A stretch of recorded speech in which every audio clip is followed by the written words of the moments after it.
All set. This is over the 1200, the Amelia Park Wines Handicap Field. Ready. All racing. Anticipating the start, Comparative, and then ease back after the break. And now on the outside, Free Trade goes forward, and also pushing up underneath of those is Speeding Comet just after the start. Now they're being followed by Quick on the Trigger, who's about to go forward soon afterwards, and around the outside there.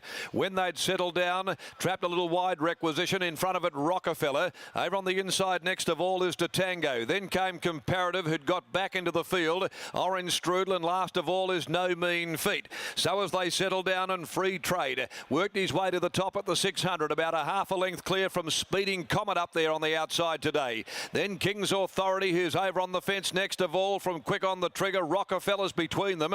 Off the course is Requisition. On the fence to Tango, back with Comparative and Orange Strudel, and last is No Mean Feat. Into the straight at the 300, Free Trade tackled now by Speeding Comet. Speeding Comet got a neck in front. Free Trade sticks on 2 lengths. King's Authority. It's Speeding Comet going to the 150. Free Trade fighting back. Speeding Comet a half a length. Free Trade lifting from King's Authority, but Speeding Comet for McNaught in the Rising Star Silks beat Free Trade. Third home, King's Authority.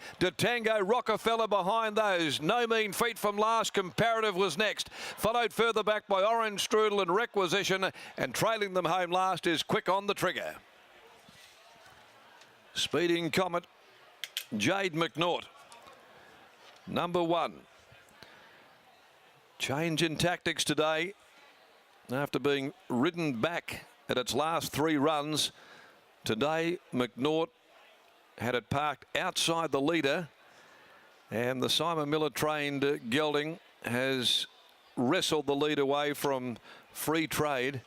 Free Trade fought tooth and nail at its first city run. King's Authority had enjoyed a pretty good run behind them, and Tango on the fence weighs in 4th place.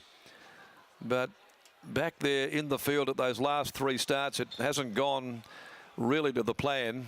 And by Manhattan Rain out of Brazen Hussey for David Smith, that carries the Rising Star Silks today. Speeding Comet, prepared by Simon Miller. Hope that gives Simon a bit of a spring in his step. He's been down with food poisoning from earlier today and might get here for the Karrakatta, but feeling really unwell. And Jade McNaught gets the job done over Free Trade.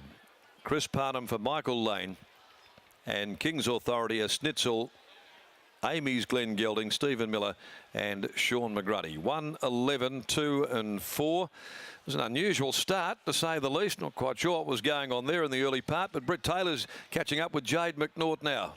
I certainly am, Darren. Jade, congratulations. You deserve a victory on this horse, because early in the prep he just kept drawing wide gates. He'd spring the lids, but you would have a tough run in transit, but today drawn a gate and you've been able to get the job done.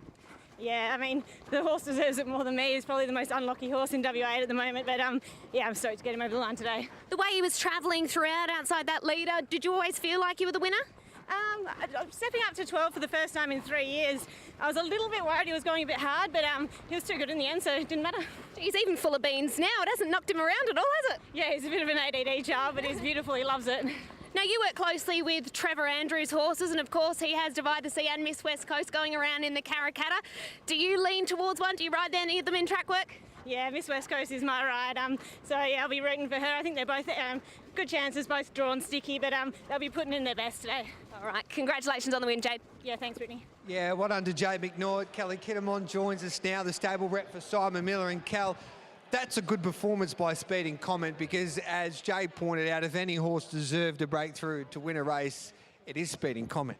It is, yes. He's finally drawn a gate, and the step out to the 1200 sort of paid off, and aided by a good ride by Jade. The claim helps, but he had to sit outside Free Trade, who was game in defeat, but it was a good attacking ride today by Jade to put that horse there. It certainly was. He probably jumped again a little bit better than we expected, but Jade used a head and settled in a nice spot and did the job. How are the fillies out the back there ahead of the Karrakatta Plate? Of course, you will saddle up Rio Delmar, Amelia's on fire, and the Covey. They're all superb. I couldn't be more happier than all of them. They're fantastic. Cal, Simon Miller's not here yet. He's usually the life of Ascot when he rocks up. He's not too well. He's not. He's actually quite sick. So he might be here, or if not, he'll be watching at home. We'll stand by, see if you can pass the vet tests. Good luck, Kel. Thanks, Gareth. There we go, Kelly Kittamont there, the stable rep for Simon Miller, and that is a good performance by Speeding Comet to sit outside the speed and race away for a nice victory.